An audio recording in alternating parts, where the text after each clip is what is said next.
Governor Vajpayee వాళ్ళ దగ్గర నుండి ప్రమాణ స్వీకారం చేయించి యడ్యూరప్పను కర్ణాటక ముఖ్యమంత్రిని చేశారు.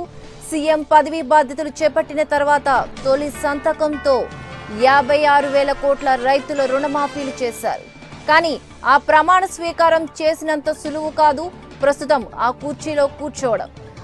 ఆది నుంచి నాటకీయ పరిణామాల మధ్య సాగుతున్న కర్ణాటక రాజకీయం ఇప్పుడు మరింత సంక్లిష్టం కాబోతుంది. ఎడ్డీకి ప్రమాణం చేశానన్న సంతోషం కన్నా ఎప్పుడు ఏం జరుగుతుందన్న టెన్షన్ ఎక్కువైంది. కర్ణాటకలో రాజకీయాలు ఇప్పుడు మరింత వేడెక్కబోతున్నాయి. గత అర్ధరాత్రి నడిచిన హైకోర్టు డ్రామాతో సుప్రీంకోర్టు ఎడ్డీ ప్రమాణ స్వీకారాన్ని అడ్డుకోలేమని తేల్చింది.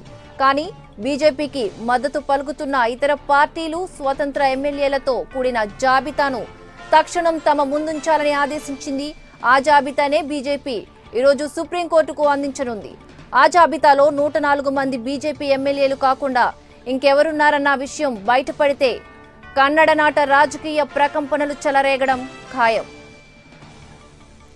మాకు సరిపడా మెజారిటీ ఉందని చెప్పుకుంటున్న బీజేపీ నేతలు ఇప్పటి వరకు తమకు ఎవరు మద్దతిస్తున్నారనే దానిపై ప్రకటన చేయలేదు.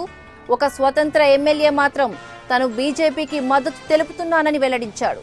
ఆ ఒక్కరితో 105కు చేరిన బీజేపీ కౌంట్ 112కు చేరాలంటే మరో 7 కావాలి. ఆ 7 ఫిరాయింపుదారులైతే వాళ్ల పేరు ఈరోజు బయటపడతాయి. అటు కాంగ్రెస్ ఇటు జేడీఎస్ నుంచి ఫిరాయించేందుకు సిద్ధపడి అంగీకారం తెలిపిన ఎమ్మెల్యేల వివరాలు బయటకు వస్తే వారిపై ఒత్తిడి పెరుగుతుందన్న సంగతి తెలిసిందే. సుప్రీంకు సమర్పించే మద్దతిచ్చే ఎమ్మెల్యేల జాబితా అఫిడవిట్లో వారితో సంతకాలు చేయించాల్సి ఉంటుంది కూడా. ఇక బల నిరూపణ సమయానికి ఆ పేర్లను మార్చే వీలుండదు. ఇది బీజేపీకి చాలా ఇబ్బందులు కలిగించే పరిణామమని న్యాయ నిపుణులు అంచనా వేస్తున్నారు. నేడు జాబితాను సుప్రీంకు సమర్పించి గవర్నర్ 15 రోజుల సమయం ఇచ్చినప్పటికీ మరింత ఆలస్యం చేయకుండానే వెంటనే అసెంబ్లీని సమావేశపరిచి బలాన్ని నిరూపించుకోవాలన్నది యడ్యూరప్ప ఆలోచనగా తెలుస్తోంది. వీలైతే శుక్రవారమే కాకుంటే శనివారం అసెంబ్లీని సమావేశపరచాలని బీజేపీ భావిస్తున్నట్లు సమాచారం.